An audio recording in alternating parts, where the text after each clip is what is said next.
Hello, everyone, and welcome back to the podcast. I'm Rashid. And I'm Senma. We're really happy you're here with us today. Today, we're going to talk about something very important if you're learning Moroccan Darija: how to introduce yourself naturally. Yes, because sometimes you know a lot of words, but when someone suddenly asks you a question, your brain goes completely blank. Exactly. You studied for 2 hours, you know 20 new words. And then someone says one simple sentence, and you're like, Nothing. So today we're going to make that easier. We'll build a simple introduction step by step, using phrases you can actually use in Morocco. And don't worry, you don't need perfect Darija. You just need a few useful expressions and the confidence to use them. So grab your coffee, relax, and let's imagine you're meeting someone for the first time in Morocco. Let's start with the easiest situation. You meet someone at a cafe, at work, at university, or maybe at a family gathering. You want to say hello and introduce yourself, A natural way to start is Salam, Ana Rashid. which means, hello, I'm Rashid. Very simple. Ana means I or I am in this kind of sentence. So if your name is Sarah, you can say, Anna Sarah. Or Ana John. Exactly. Don't overthink it. And here's something important. When you're introducing yourself, don't try to create a huge, complicated sentence. Right. Keep it simple. Salam, Ana Alex. Perfect. Then the other person might ask, Fin Saken. This means, where do you live? Fin means where, and second is related to living or residing. So if you live in Casablanca, you could say, Saken fi Casa, I live in Casablanca, or Sakna fi Rabat. if you're a woman. Exactly. And if you're learning Darija, you'll notice something interesting. Small changes can happen depending on whether you're speaking as a man or a woman. Don't panic about that. You will get used to it naturally by listening. And honestly, listening is one of the best ways to learn these differences. Okay, let's continue our imaginary conversation. Imagine I meet you for the first time. Salam, Ana Rashid. Salam, Ana Selma. Fin Sakna. Sakna fi Tetouan. وإنت? Inta is extremely useful. It means and you. So instead of answering and stopping the conversation, you can throw the question back. Sakna fi Marrakesh, Inta? That's a great habit for beginners. Yes, you don't have to invent a new sentence every time. Just answer, then ask وإنت or وإنتي, depending on who you're speaking to. Exactly. Let's pause for a little speaking challenge. Imagine someone asks you, Fin Saken, Your answer could be Saken fi Rabat. or Sakna fi Rabat. Repeat it with us. Saken fi Rabat. Saken fi Rabat. Again, Sakna fi Rabat. Sakna fi Rabat. Great.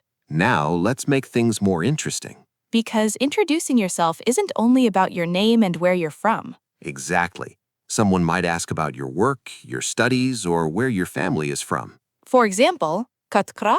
Katkra means do you study or are you a student? If you're a student, you could say Kankra. Yes, I study. And if you're working, you might say Kankhdem. Or you could simply explain your job. For example, Kankhdem fil informatik. I work in IT. Now, Rashid, here's a question people in Morocco might ask quite quickly. Uh-oh, what is it? Minin enta. Yes. Minin Inta means where are you from? This is different from fin Saken, which means where do you live? Exactly. Minin Inta is about where you're from. So if you're from Canada, you could say Anna min Canada. If you're from England, you could say Ana min England. And if you're from Morocco, you could say Anna min el Maghrib. Nice. And then you might hear, Zwina. And there we go.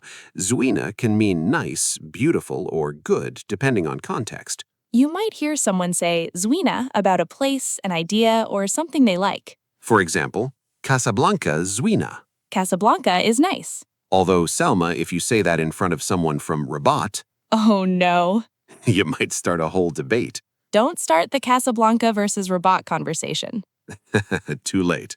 This is one of the fun things about learning a language. You're not just learning words, you're learning how people actually interact. Exactly. And Moroccan conversations can become very warm very quickly. You might meet someone for the first time, talk for 5 minutes, and suddenly they're asking if you've eaten.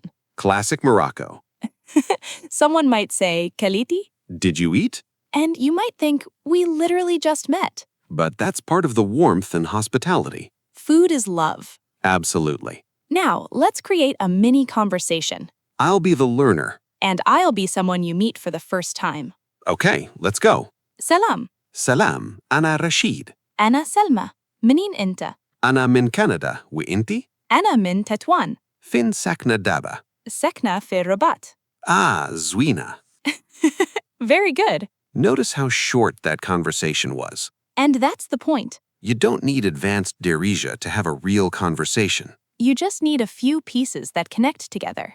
Name, Where you're from, where you live, work or studies. and then ask the other person questions. Exactly. Here's another useful expression, Smiti, Yes, Smiti means my name is, so you can say Smiti Rashid. or Smiti Selma. This is another natural way to introduce yourself. And here's a little tip for everyone listening. Don't memorize these phrases silently, Say them out loud, even if you're alone. even if you're alone. Your coffee is a very patient conversation partner. No judgment. Try saying Smiti, then your name. Then Anna Min, then your country or city. And finally, Saken fee or Sekna fee, depending on you. Now imagine you're meeting a Moroccan friend tomorrow. Don't wait until tomorrow. Good point. Practice right now. Salam, Smiti Avex. Anna Min Faransa. Saken fi Lyon. Kankra. Wa'inta? Beautiful. See, you just introduced yourself in Darija. And maybe you made a few mistakes. That's okay. Maybe your pronunciation wasn't perfect. That's okay too, The important thing is that you spoke. because confidence doesn't come before speaking. It comes from speaking. Exactly. So the next time someone speaks Darija to you, don't immediately switch to English. Try one phrase, Even just Smiti or minin inta. or Wintha. One small sentence can turn into a real conversation And that's how you move from understanding Darija. to actually speaking it. Before we finish, let's do one final challenge. Imagine you're meeting someone new.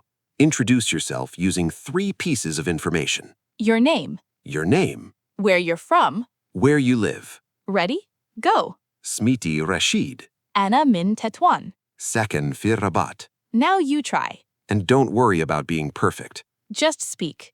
We hope this episode helped you feel a little more comfortable speaking Moroccan Darija. Tell us in the comments, Smiti, and complete the sentence with your name. And if you want, tell us where you're from too. We'd love to see where everyone's learning Darija from. If you enjoyed this episode, don't forget to like the video and subscribe to Mr. Darija Podcast. Keep listening, keep repeating, and most importantly, Keep speaking. exactly. Thanks so much for spending time with us. Bakau ala khair. And we'll see you in the next episode. Bisalama. Bisalama.